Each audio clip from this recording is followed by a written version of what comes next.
So during that time when you were just starting off, Yeah. was Richard Pryor and Jay Leno and David Letterman, were they all? They came that same year. Richard was already there. Richard was there before everybody. Yeah. Richard Mooney, Paul Mooney. Okay. Yeah, they were there.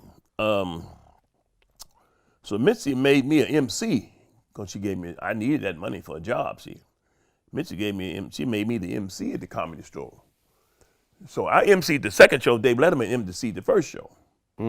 He was the MC of the first show. I MC'd the second show. So that's how I got into the Comedy Store. Then I was a doorman. I worked the door. I had to pay my rent, brother. I did anything I can. Not to go back to Detroit. Any job you could. Any job I could. And then I got a job at Gucci in the daytime. Okay. So I'm working days, and then Thursday, Friday, Saturday, I worked the Comedy Store at night from Gucci. Okay. So yeah, so I was always a hustler. Where was Richard Pryor in his career during that first year? He was popular. He was popping. Yeah, was he doing his stand-up specials yet, or no? Oh yeah, he was doing albums. Right. Yeah, he would do his albums. I was his opening act. Mitzi made me his opening act. Okay. I would MC for Richard. So Richard would tell me to go up there and do 45 minutes. This after a while, after I had probably about 1975, yeah. So Richard would work 6 months on his album. He would do it every night. Then he'd go on the road. But he would work at the Comedy Store every night in the main room. Okay. Little room. He was testing out his material there. Originally, work on his material. Okay. He had people in the back give him some lines, give him this and give him ideas.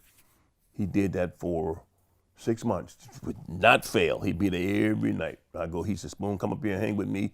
So I go over there with him. And he did that's why I was proud of him. He was diligent.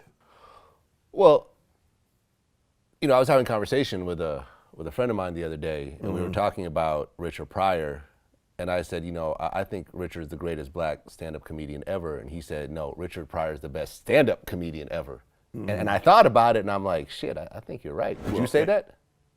Richard was very popular.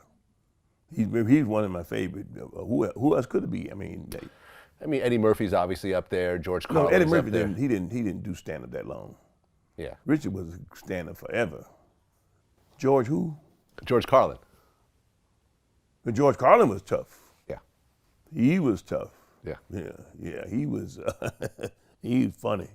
Yep. He didn't give a damn. Nope. Richard Pryor, he almost birthed a lot of the comedians. I feel like he almost birthed them. Like I feel like Eddie Murphy wouldn't be Eddie without Richard.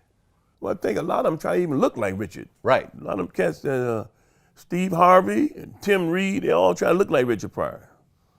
I can see that. I said, y'all trying to be Richard Pryor, all of them. And they got over by it. They were successful. Yeah. But no, I know Richard. Richard would have them laughing so hard. Oh my God, he had them laughing. George Carlin was have them thinking, but Richard Pryor had them laughing. Yeah. They would be laughing, boy. And so by me being the opening act, I would have a good, excellent crowd. The best crowd I think I ever had was Richard Pryor people. Every race in the world, movie stars, everybody come in to see Richard. Oh yeah.